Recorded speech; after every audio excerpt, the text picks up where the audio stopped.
Hi and good afternoon, everybody. Welcome to our Skills to Work seminar.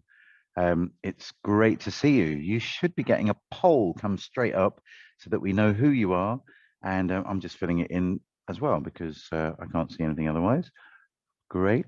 And you are just warmly welcome to our latest Skills to Work seminar. We've been doing this every other week. So far, we've looked at things like how to write a killer resume or CV, depending on how you like to pronounce that. And we've got upcoming seminars coming soon on interview skills, how to make the most out of that face-to-face contact that you're going to have in an interview. And we've also got a job fair coming up on the 14th of June, which I know that you will love. This is all part of UKHK's contract with the Department for Levelling Up in Communities, where we're seeking to do our best to welcome Hong Kongers to the UK. You might know that UKHK has an interest in helping Hong Kongers feel safe and welcome and flourishing here in the United Kingdom. And we're doing that in three areas. The first is social integration. So around the country, people are running welcome courses to make sure Hong Kongers feel that they have friends in the area, they've got opportunity to practice their English, and some help with the UK citizenship test so that you can pass that exam and become a fully fledged UK citizen. We're also working hard in educational integration because we think if children feel at home and welcome here, then the whole family feels at home and welcome here. So we have a book that's going to be coming out designed particularly for primary school children, and we will send you details about that if you're on our mailing list. I think you probably are if you've come to this event, so hopefully that will help you. And we also have a big parent teachers event coming up, so we can help parents work out how to support their children in British schools, and teachers who might not have had a lot of experience teaching children from Hong Kong get together so that we can help children flourish. But today we have a real treat. I'm excited that we have Cameron Brown here from Naya. He's the co-founder of Naya. I've asked Cameron if he'd tell us a little bit about Naya before we dive into our seminar on writing an effective covering letter. So Cameron, thanks for joining us. Over to you with a little intro. Thank you very much. It's lovely to be here. Thanks so much, Krish. What I'll do is I'll share my screen and share a little bit about Naya. Bear with me one moment. Cameron, while you're doing that, I forgot to mention that we want to make this as interactive as possible. And so we have a little Q&A opportunity. So throughout the entire time, please make use of that question and answer function that should be at the bottom of your screen, and we'll get through as many of the questions as we can. Some of those questions will be answered as we go because we have Sam and Mina here who are part of the UKHK team. But those questions that really pop out, we'll get a chance to ask Cameron. So you're not going to be able to ask verbal questions, but you can type your questions so that we can make use of this time to make it as effective as possible. And Cameron and I have chatted before, and he's really keen to make this interactive. So, you ask your questions, no question too silly or too obvious. Feel free to just say what many of us will be asking anyway. So thanks so much. Great, thanks, Krish. So I'm hoping I'm sharing the right screen here. But as Krish mentions, I'm Cameron Brown. I'm one of the co-founders here with Naya, and we are a diversity recruitment platform. So we were built out of the idea that talent is everywhere, but opportunity is not. We are striving to accelerate social mobility through the promotion of diverse and global talent, working particularly in the tech and data industry. So, as mentioned, we're building a diversity recruitment platform for global underrepresented talent within the tech and data sector. We work with displaced individuals, so refugees, asylum seekers, British overseas nationals, and other migrant groups, women in tech, LGBT communities, ethnic minorities, and then those with physical and cognitive disabilities. Talent platform connects you with employers who are looking for new diverse talent pools for permanent, flexible and remote opportunities. Alongside this, we offer training to gain experience in tech and data. This is all funded by corporates, as well as a community of like-minded individuals who can access free workshops and events as part of our offering. The platform is free and serves those who are from an underrepresented community. If you have the right to work in your country of residence and also have English language proficiency.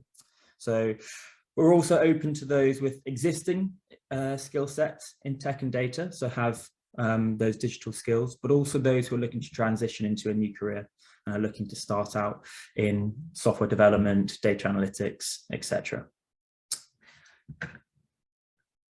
But it is my pleasure today to introduce to you guys our guide to writing cover letters. So I've worked in recruitment across a variety of sectors and have seen many a cover letter in my time, and they are a dying art, but incredibly important nonetheless in 2022.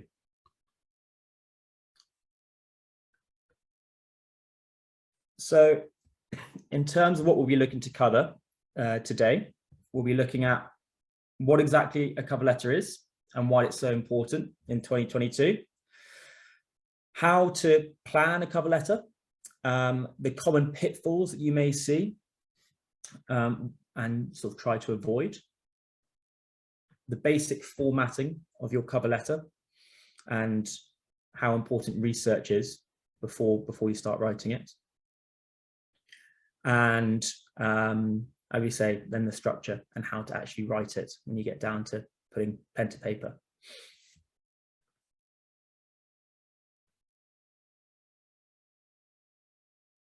So firstly, what exactly is a cover letter? So without teaching people to suck eggs or stating the obvious, because I'm sure everyone has some form of understanding what a cover letter is, we will go back to basics. So in recent years, cover letters have often been overlooked by job seekers. That's usually due to the increasing popularity of one-click application on job boards, and the use of recruitment agencies, recruitment technology. So cover letters have sort of fallen to the back of the job seeker's mind. However, they still and will always remain one of the most important parts of a job application. So there's an interesting stat that while 61% of hiring managers that consider a customized CV as the most important tactic to securing a job, 49% actually think that a cover letter is the most important tactic in terms of making you stand out from the crowd. So in terms of what a cover letter is exactly, so it's essentially a document that you send with your CV. It's often attached with your CV, and rather than it just being a sort of written overview of your skills and your experience, it's specifically written for the job that you're applying for. Traditionally, it's tailored, so the role that you have in mind, explaining why you are the best person for the job. Effectively, it's an extension of what you would call your elevator pitch, and an expansion on your personal brand, which I'm sure will be covered in future events that you'll be running. A cover letter should explain why you're qualified for a particular role and why you want it. Cameron, we've got a quick question already from Gwen. Thank you, Gwen, for your question. Just asking you to clarify the difference between a cover letter and a personal statement. So that is a good question. So they're often almost the same thing. I think it's more just terminology. A lot of organizations with sort of integrated sort of inbuilt job applications will call one a personal statement, call one a cover letter. Often a cover letter is seen in your sort of traditional job application when you're sort of sending in sending in your document alongside your CV. Maybe it's a job that you've heard of through a referral, or you've seen in a job posting, you're sending it directly to the hiring manager, whereas a personal statement may be attached to a particular job application, so it's directly aligned to that. That's really helpful. And then Gwen's come back again and said, and what about a supporting statement? Is that the same as well? So again, a supporting statement, I guess, would be, it's more, so any supporting documents that you may have, attaching those or bringing those to light. They are sort of more or less the same sort of thing. It's any, as you say, an extension of your experience, extension of your CV, really bringing to light why you're the best person for the job and tailoring it to a particular job application. Brilliant. And how do you know whether you need to use a covering letter? Do you always use a covering letter when you're applying for a job, or is it only sometimes? So rule of thumb, I would say, is always provide a cover letter. Even if it says it's optional, always provide a cover letter or a personal statement or some supporting material. It really will make you stand out from the crowd. It highlights why you want the role, why you're going that extra mile to go for that opportunity. And I mean, interesting stats, it may have been covered in the previous CV writing workshop, but job seekers, hiring managers, I should say, only spend on average 6 seconds looking and scanning through CVs. And a lot of organizations will go, well, we've got 1,000 applications, we're just going to bin half of them. And we know that we're going to get some good candidates. We will lose some good candidates in that 500, but we're going to get good candidates in that top 500. So if you've got a covering letter, that's going to make your way into that top 500 pile of CVs and cover letters. Brilliant. Thank you so much. That's really helpful already, Cameron. You're obviously provoking lots of good interaction. So yeah, keep going, mate. So before we kick off into what a good cover letter looks like, I just want to highlight some of the common pitfalls that people get into and what you should look to try and avoid. So as you can see here, these are sort of reasons for rejection, and they're related to CVs as well as cover letters. But the top thing, as you can see, is typos. So 58% of hiring managers will reject a cover letter or a CV if there are spelling mistakes and typos in there. 36% if it's too generic. So if it isn't tailored towards the job advert and the job description, that's not going to make you stand out. 35, so this is very much related to CVs as well as cover letters, but it doesn't include a list of skills. So hiring managers, recruiters, we are notoriously lazy, and because we don't have time, we're reviewing huge amounts of information in CVs. So if you can make life as easy as possible, providing a list of skills, a list of experience, that makes it easy for the individual to highlight and pull out that key information. That will really help.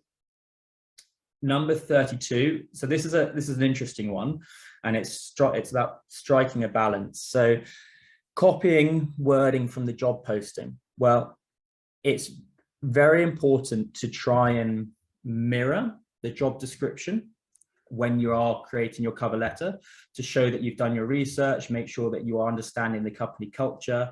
If they're looking, let's say, for a JavaScript developer with let's say, working in a particular industry, you want to demonstrate and show that and bring those skills to life, but don't go copying just the job description verbatim. And then number 31, it's always a funny one, but inappropriate emails. If you have an inappropriate email, it's one of these things that can sometimes go under the radar, but recruiters will pick up on it. Wait, and an inappropriate email address, that's not because you're coming from the wrong company. It's got something silly in the name. Is that right? Exactly, like Mrs. Tiggywinkle or something, or exactly, yeah. So I saw one as sort of Mr. Vanilla Ice at gmail.com or something like that, and it's just old email addresses that people have created years ago that they haven't refreshed. They're still right. We probably had it as teenagers, and it was cool then, and then we kept it. Exactly. Gotcha. Cameron, there's some really, really good questions coming as you're speaking. So helpful. You mentioned that 6 seconds to look through a CV. Someone said that sounds like a CV bot or a robot. Do you have any quick tips on how to get through that? Is it about keywords? Yeah, so that's a really great question, and that's exactly it. So a lot of larger organizations and small organizations now will be using things called applicant tracking systems. So they are those CV parsing, scanning bots, which will pick out key phrases, keywords, and they will match it to a job description.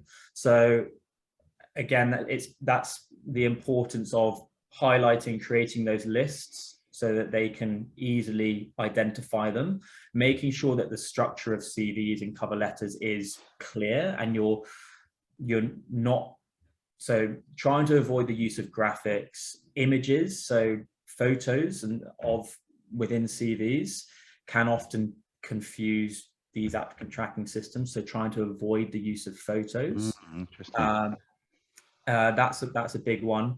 Really trying to remove these graphics that you may see that is just going to confuse these applicant tracking systems. Really clear and concise, and pulling out those keywords and those key phrases. That's going to really help. Really good. Another question on the CVs. And there's a symbiotic relationship, isn't there, between CVs and cover letters? So I know we've got a whole session on CVs that people can look at.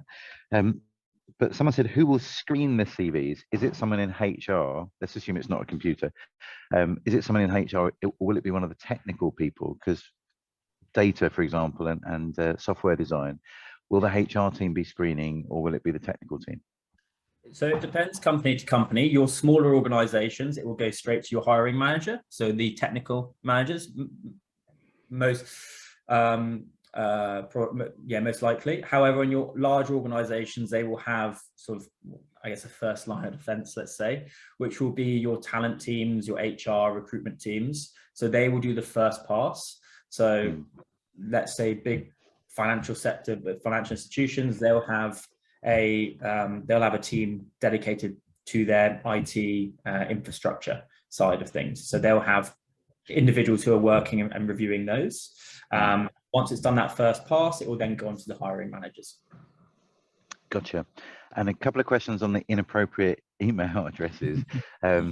So someone, and this is interesting because of all the stuff that's happened in Hong Kong, they're worried that if they had a .hk email, would that be a problem? I'm guessing no, but do you have a view on this?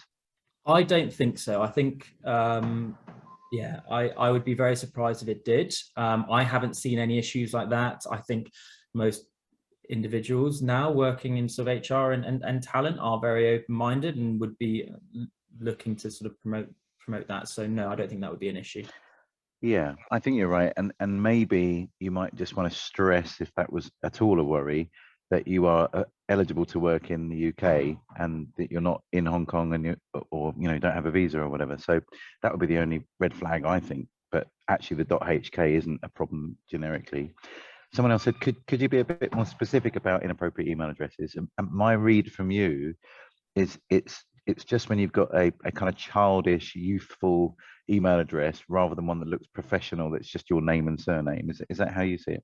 Exactly, yeah. So I'd say exactly that. So it's we've all been there when we were younger and created funny email addresses that are related to maybe Hotmail or MSN, sort of MSN Messenger names, usernames.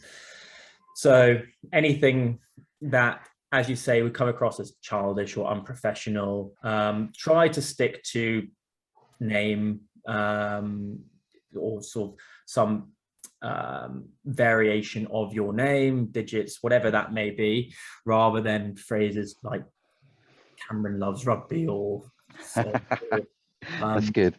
something along those lines. Yeah, Backstreet Boys forever. I like it. Yeah. Great. Just two other quick ones. Obviously, people are loving this content, Cameron, so thank you. Someone said the specificity of getting the information you want to include in your covering letter. Where do you get that from? In my experience, that's often been from the job advert itself, but are you also scanning their websites and looking at their kind of output as well? Yeah, well, so we'll cover that in a bit more detail, but it's both. So job description, so looking at what the type of work you'll be doing, what they're looking for an individual to do, how your skills are going to be able to match that and be able to provide value to them. But then also what you want to be doing is researching and researching the organization, any news articles or interesting stories, developments that are happening throughout the web. That's going to really highlight you as a key candidate who's interested in the role, who really wants to be there and has done their research. So really look broadly at it. Fantastic. Brilliant. You've answered all the questions that are relevant. So keep going, and thank you for being so responsive. No worries. So on that point, we're going to move on to sort of the planning and research and how important and crucial it is before you actually start building and writing your cover letter. So building up a good knowledge of both the company and the industry really helps to tailor your cover letter for each company that you're applying for. It also demonstrates, as I say, your passion for the industry and for the job. So these are a few things that's important to take into consideration when you start writing and planning and researching for your cover letter. So firstly, who's going to be reading it? So if you're addressing your cover letter to the hiring manager, if you're addressing your cover letter to the HR manager, maybe the tone is going to change ever so slightly. The skills and experience mentioned in the job description. So you want to make sure that you are bringing those to light. So if they're looking for a JavaScript developer or looking for .NET experience, or say it's an SEO marketing role and they're looking for someone who's got Google AdWords experience, make sure if you've done it, you're bringing that to light and you're highlighting it. The company and the culture, as I say, it's really important to try and highlight you've done the research around the culture of the organization, the culture of the company, if there's any interesting news articles that they've done that have been published. Competitors and market position, that could provide some interesting points to discuss around the competitive position of the organization. As mentioned, any news or recent trends, and then the organization's aims for 2022 and beyond. So really looking to see how you can add that value to the organization's future. That's effectively the best things to be looking out for.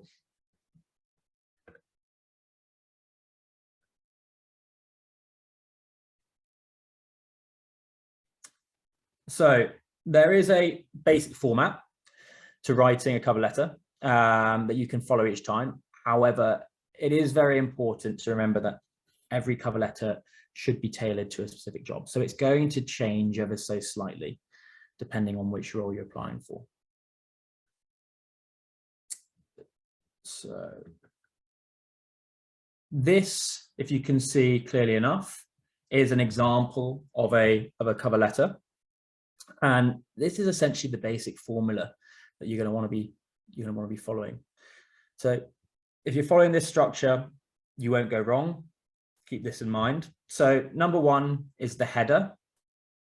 In this section, you're going to include your contact information.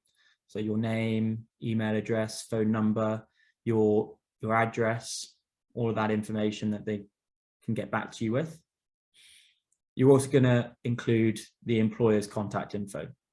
So this is who you're addressing it to. So if you imagine you're sending this, it comes into the post room, and they're going to be sending it off to the hiring manager, or you're sending it off to the talent partner that you saw the role being advertised through. Number two is personal salutation, otherwise known as the hook. Number three, so these would be sort of the middle central paragraphs. So paragraphs ideally 2 and 3 should be what your offer is and your motivations for the role. Number 4 is your call to action. So tying it all off in the 4th paragraph. And then finally, it's your sign off. Typically, a cover letter should be around 2/3 to 1 page long. And any longer than that, as I say, hiring managers are likely to reject it. The less of a top tip, the more of this good to know, as I mentioned. On average, recruiters are spending around 6 seconds reviewing CVs and reviewing cover letters. So you want to make it as clear and concise and having that brevity there. It's incredibly important. It's very key. So we'll just look to sort of break it down bit by bit. So header, as he said, it's your personal information and the employer's personal information. This can be formatted slightly differently. It's really down to your personal style. You might see cover letters that got a few more sort of graphics, a bit more color. Me personally, I quite like to keep it very formal, sort of blues, grays, black. Your generic type, so Arial Sans, Times New Roman, basically something that's just going to be very clear and concise, very professional. You might see in some aspects the your contact details on the right of the page rather in the header. It really is dependent case by case. But as mentioned, I would remove as many graphics as you can, just to help with those applicant tracking systems, those bots that are trying to scan and pass your CV, pass your cover letter, just so it doesn't confuse them.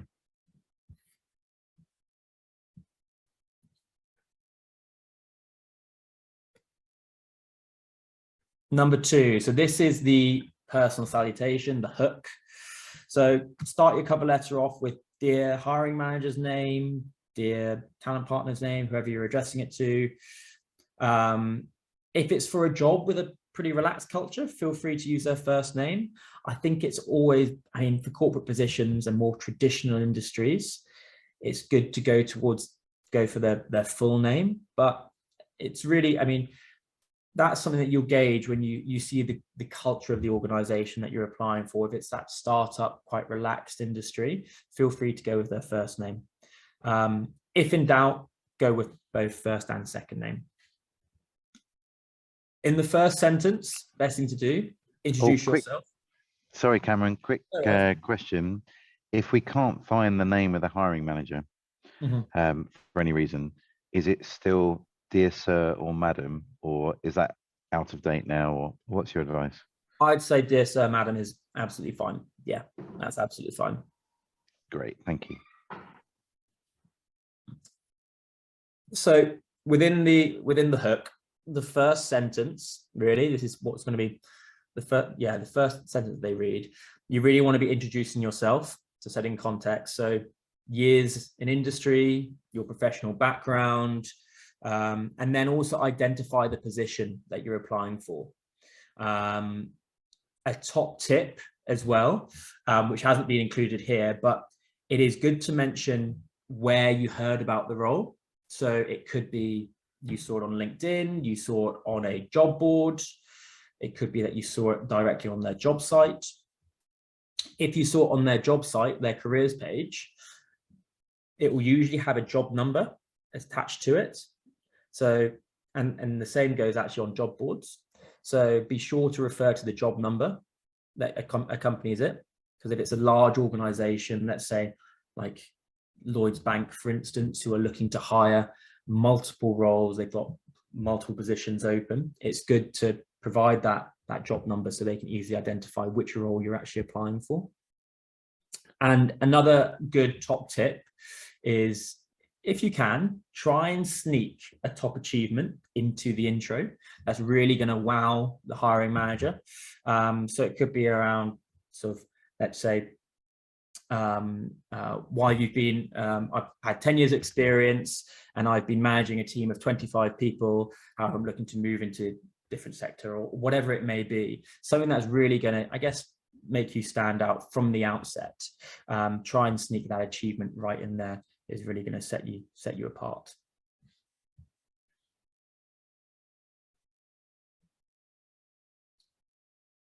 Moving into the central paragraphs, this is your offer and your motivation. So most important thing here is stay relevant to the position.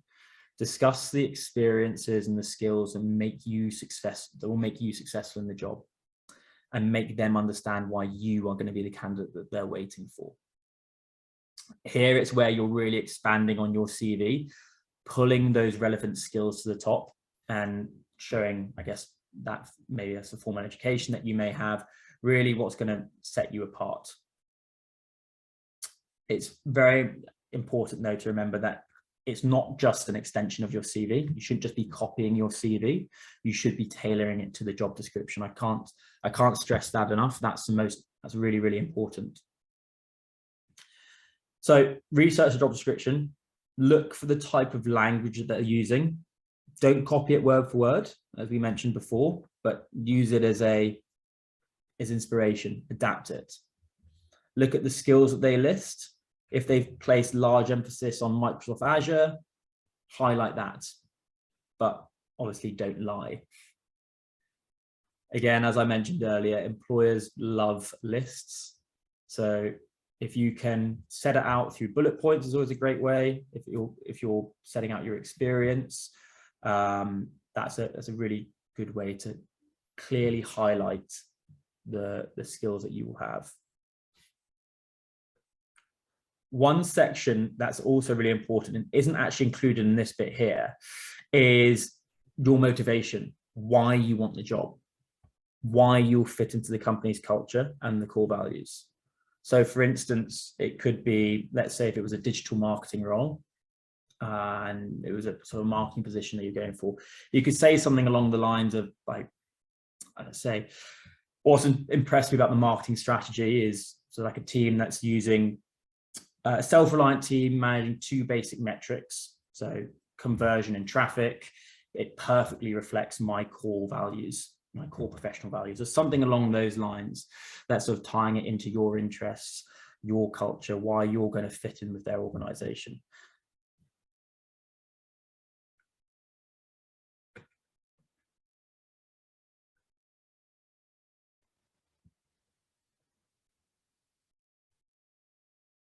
Number 4 is the call to action.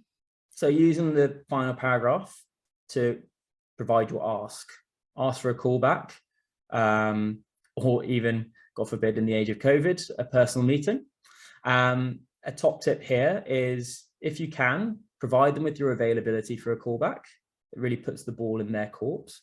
So say, I'm available to speak between 3 and 5 every Thursday, or whatever it may be, when your availability is. Just they know exactly when to give you a ring. And then also, it's pretty self-explanatory, but the sign off, yours sincerely, and then your full name. You can use your first name as an informal setting, but if in doubt, go for your full name.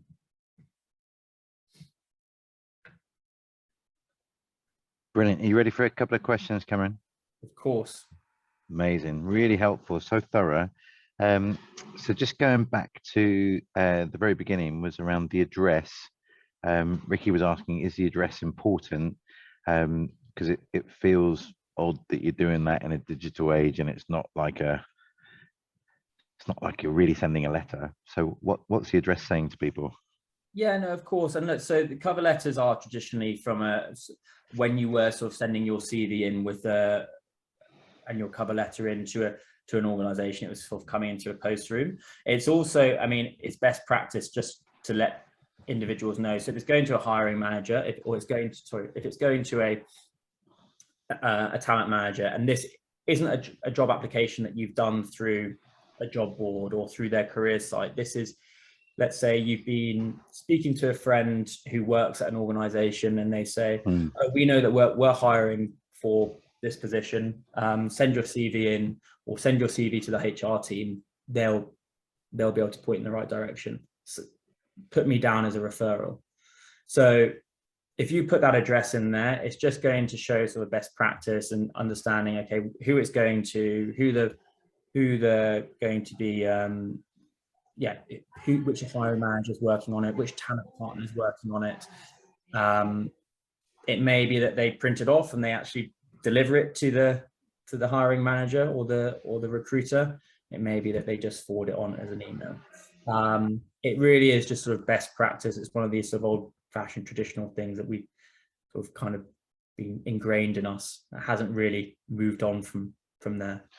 It is, isn't it? I hadn't thought about it before, that it is crazy that you're writing your name and the date at the top. Someone was asking, which date do you put down? It's just the date you're sending your CV in and your covering letter, isn't it? Yeah, it would be. And the letterhead, I mean, you're almost creating a letterhead like it was an old-fashioned letter, but that's just part of the social etiquette. It's just the way that the culture works here. It is, yeah. It's one of those interesting things. I think we do love our almost pomps and ceremony here in the UK, and things that sometimes don't make a lot of sense, but it's part of the culture, part of the norm. And I was just wondering about the relationship between the CV. So some of the stuff you're going to write, these lists of like some of your skills, they are on your CV. How do you make sure you're not being repetitive?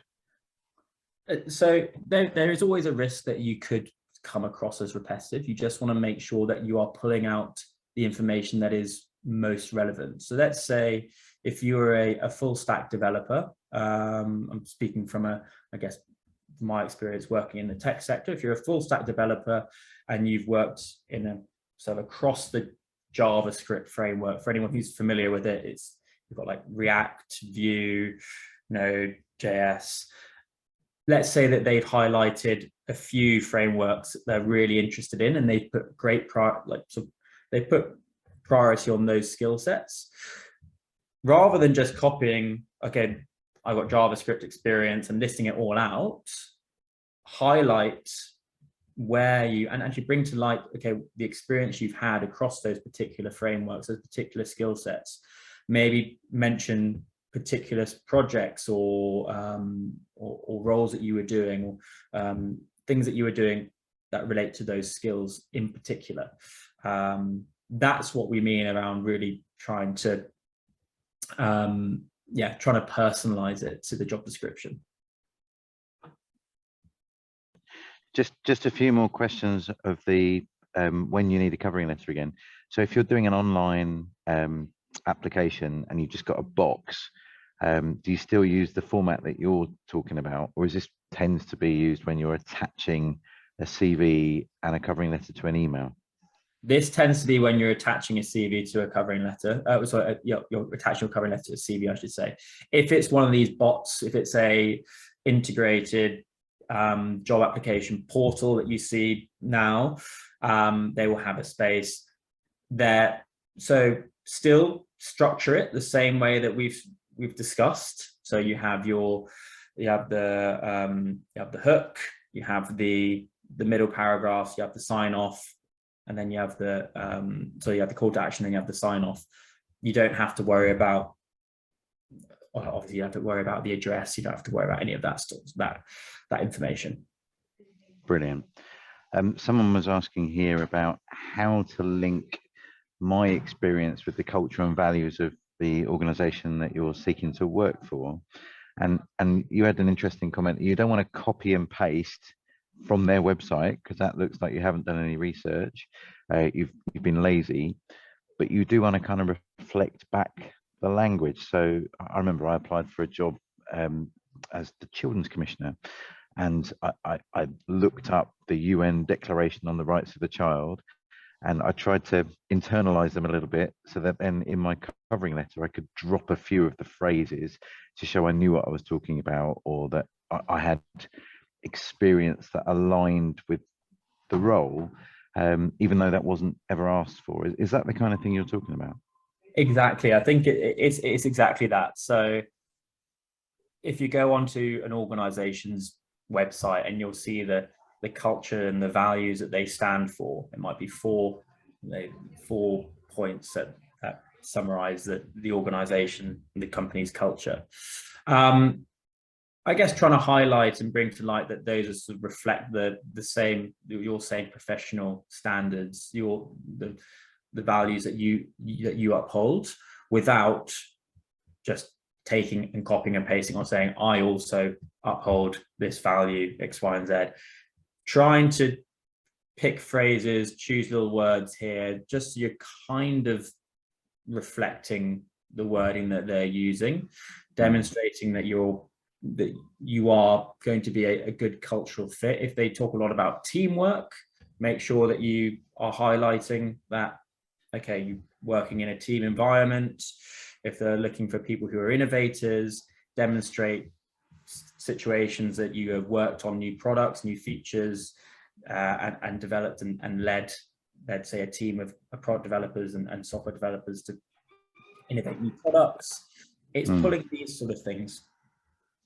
That's really helpful. In the CV seminar that we had, for some of our friends from Hong Kong, there was a kind of hesitancy of kind of overselling themselves and should I just stick to the facts?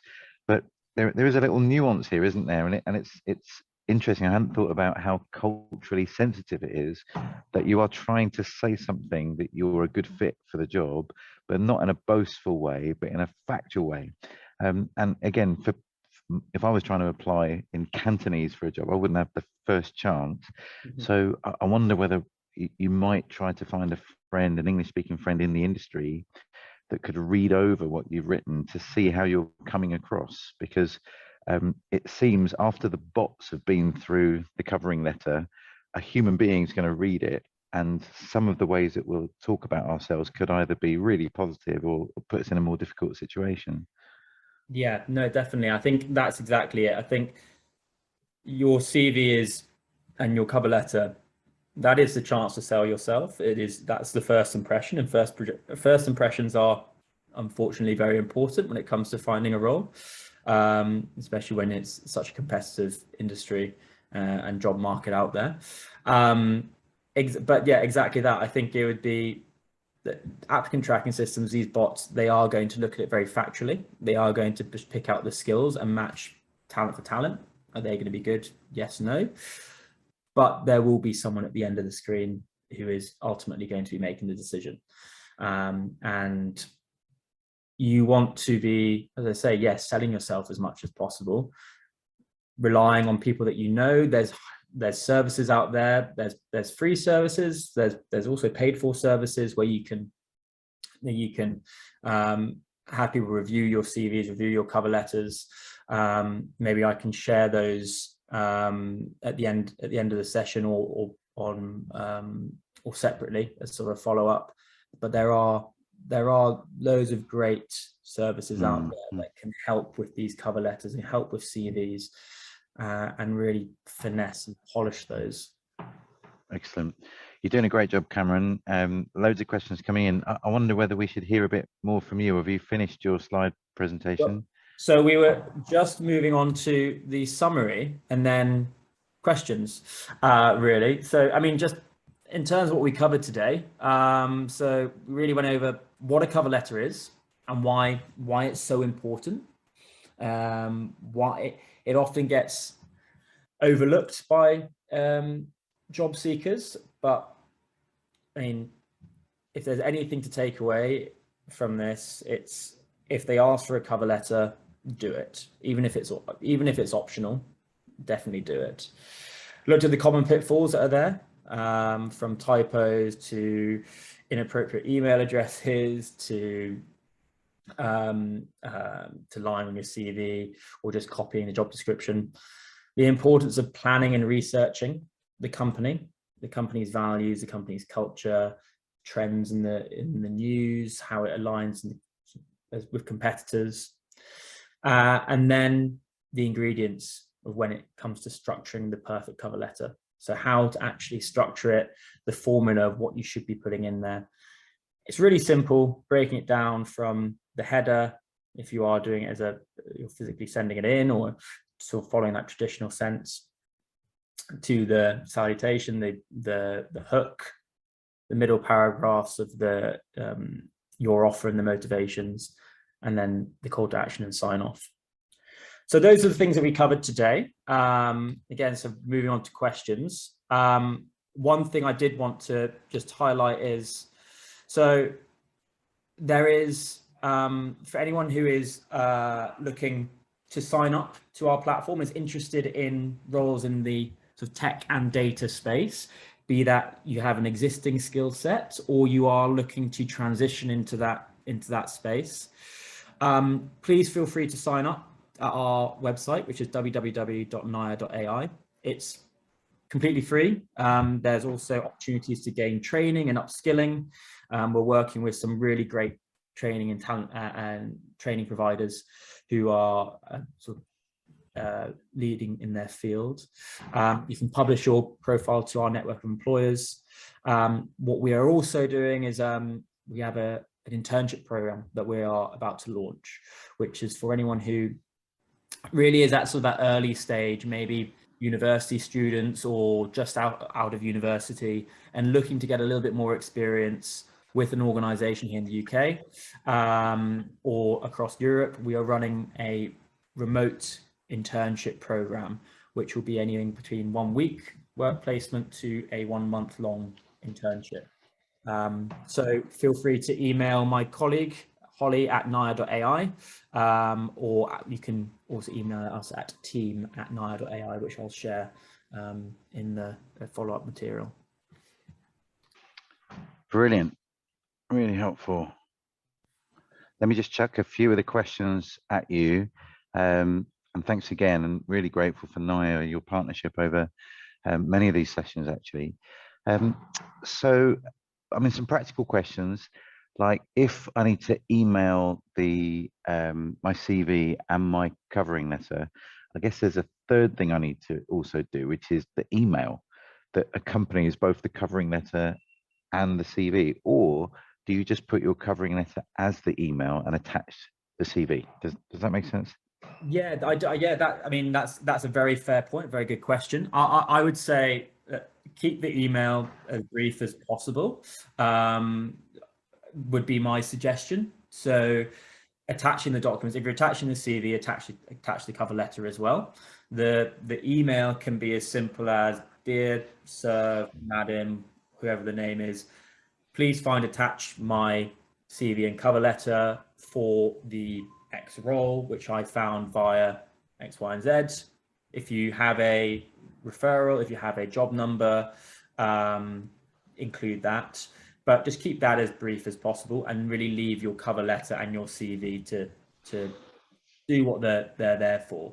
Yeah, that would be my suggestion. good. And do you prefer candidates to use a PDF or a Word document? Yeah, so PDF is always the most preferable. I would actually avoid using Word documents if you can. It also just saves you I mean, sometimes this happens if someone sends a Word document and there's track changes on it, or there's comments and notes, it sort of save you embarrassment of that. But also if you're sending a Word document, there's a chance that someone could end up editing it directly into the document. So use a PDF. It's just I think it's the cleanest and the sort of best practice there. Yeah, a few still, and you know, repetition helps us here. I think just clarification between the difference between what you're trying to do in the covering letter and what you're trying to do in the CV. That seems to have confused a couple of people. Of course, yeah. So your CV is, I mean, both should be tailored. In the ideal world, I'm sure the person who was going over the CV session was saying that you should try and tailor your CV to your to the job description as much as possible. But there's still going to be some you're still going to be talking about your full sort of experience there while keeping it to 2 pages. Your cover letter is really going into detail how your experience fits with that job description in particular. So if there's certain skills that they've mentioned within the job description, your covering letter should be really pulling that to the forefront of the application. You should also be using your cover letter to basically provide this supporting material around your why you're going to be a good fit, why you feel like you're a good fit for the company culture, why you're going to really offer the organization something more than any other candidate will. Does that Brilliant. make sense? It really does. Just to say on the other questions, friend, some of them really relate to the CV, and we're going to make our CV seminar available to you online at our kind of opportunities hub. So we did a whole session on CVs, so I don't want to repeat that here, but there was some really helpful stuff that came out. I guess for me, Cameron, that I didn't realize until recently just how important the covering letter is. It's for me, I'm putting as much effort into the covering letter as I am the CV. And for me, the CV was almost like, you know, the Excel spreadsheet. I'm just telling you some facts about me, and the covering letter was more of a story. It's more of a narrative. More. I can get some more passion across about why I'd be a good fit or why my skills might be helpful in this organization. Um, One of the questions that came up, and this came up from a few people that are entering the workforce after quite a long time out, maybe to raise children, maybe to care for elderly relatives, is that what do we do with all that other time that we've not been doing this work? Or equally, people are asking, well, I'm trying to change fields completely. Mhm. How can I use my covering letter to kind of make the case that Yeah. I should be employed, even though I've been out of the sector or I'm entering the sector for the first time? Yeah, that I mean that's a very good question. I think that's something that's something that we talk about with our candidates a lot is all experience, be that professional life experience, is good experience. And there are challenges and there are things that you will learn along the way that can demonstrate and highlight to an employer why you are a good fit for their organization. So if you're, say, if you're a mother who's returning and you can, there may be things that you were doing during that time. It could be volunteering that you were doing during that while you're also helping when you bring up your kids, or it could just be the fact that just being as transparent as possible, like just being open and honest with them during this time, the challenges of being a mother that you've had raising children.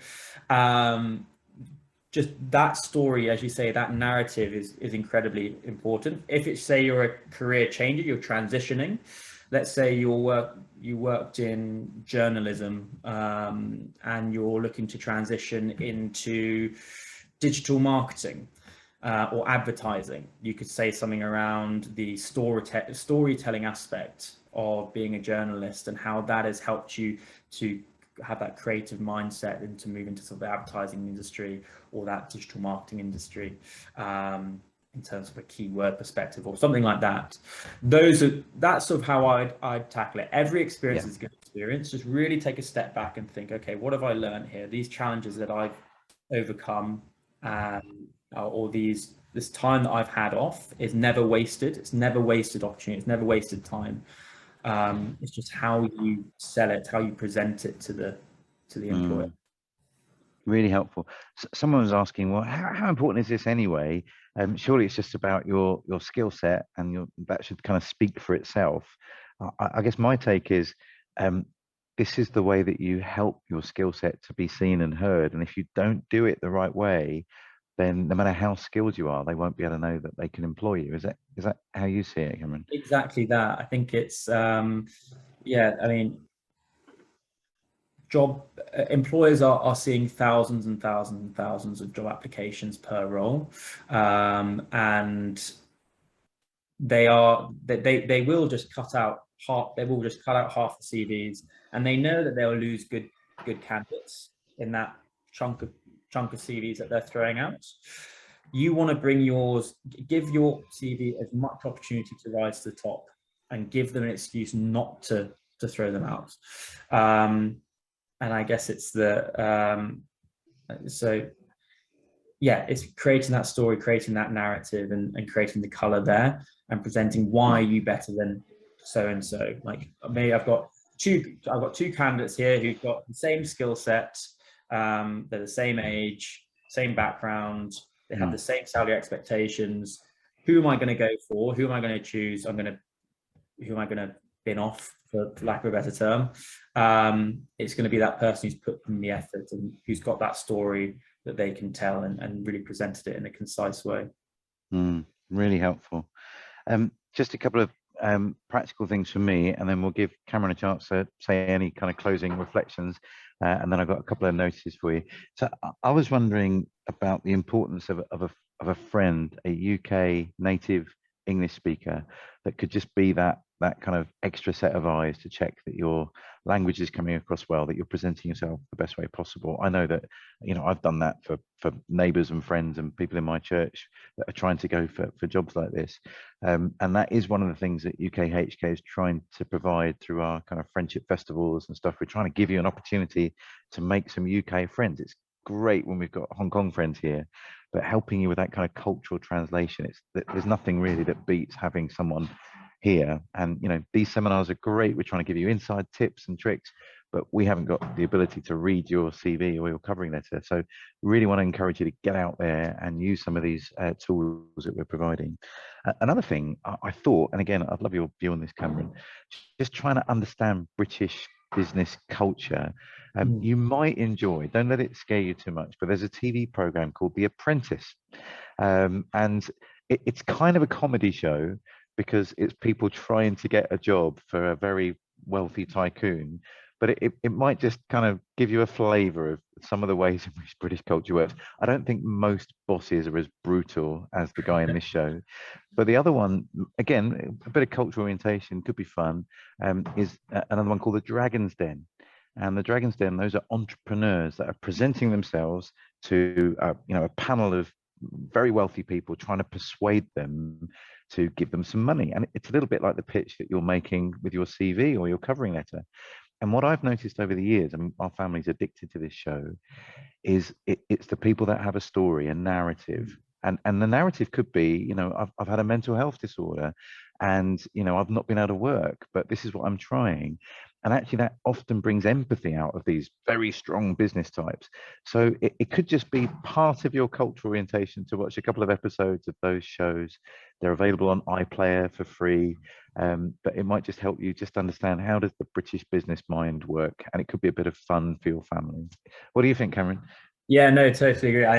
I think the Apprentice is definitely, as you say, there's some comedic value there. I'd say it gives you, I guess, a flavor in terms of how, yeah, organizations are kind of, or let's say the man at the top, let's say, maybe, as you say, they're not as harsh as that all the time, but then you will come across as a few dragons along the way. Dragon's Den is great. I think, as sort of, as you rightly mentioned, the story that you can show. I think people connect with that's the empathy there, and if there is that sort of if they can connect and they can empathize with you, then that's half the sell. And so being able to draw on your personal experiences, why you're going to connect with them, connect with their culture, connect with the organization, that is really going to help you stand out from the crowd and win them over. Amazing. Brilliant. Cameron, anything else you want to say by way of last words for our seminar? No, nothing really. I mean, just thank you ever so much for having me. It's been a pleasure. It's great to see so many people online, and thank you ever so much for the questions. I would just say, yeah, please do, if you are interested in moving into that tech or data space, or you're already in that space and you're looking for a role, do contact us. You can contact me directly. My email will be shared. I'll share it with after this, and I'm sure the slides will be shared as well. So feel free to reach out and create a profile on our site. We'd be, lovely to see as many people sign up. Amazing. Well, we're very grateful for Naya. We love your vision to try and help find hidden talent out in the UK nation, and to kind of give people as much access as they can to the jobs that we need them to find. So grateful for you. Thank you, Cameron. Did a great job being really clear. Thank you everyone for joining us. You had some fantastic questions. We weren't able to answer all of them, but you can watch this later, and you can watch our CV seminar. Don't forget, we've got a really important seminar coming up on interview skills, and we've got a top expert from the HR and recruitment firm Corn Ferry coming.